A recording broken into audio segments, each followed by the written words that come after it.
Çocukluktan beri kuluçkaya, hayvanlara merakım vardı. Tavukların altına termometre koyar, ısısını ölçerdim. Sonra biraz araştırdığımda aslında bu üretilen piliçlerin makinalarda üretildiğini gördüm.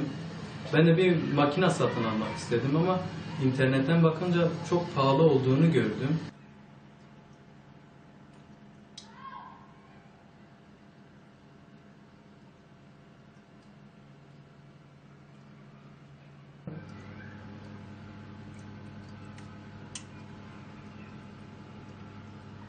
Baktığım makineler çok pahalıydı. Evde süs tavuklarımı üretmek istiyordum.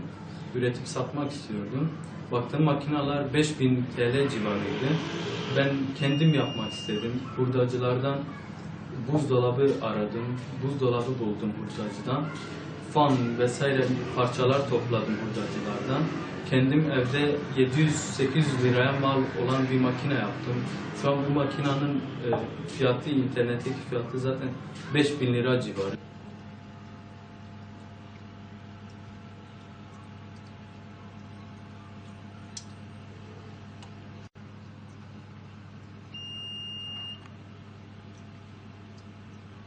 Yani bayağı profesyonelce, tam otomatik olmasına rağmen maliyeti de çok az oldu. Bunu geliştirmek istiyorum, üretip halkımıza vermek istiyorum.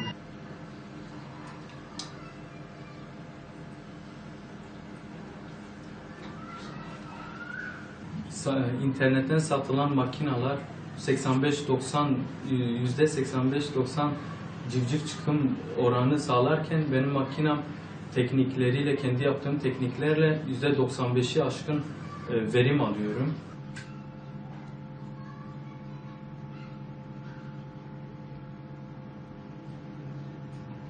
50 TL'ye aldığım buzdolabından 18 günde bir 270 civciv alabiliyorum.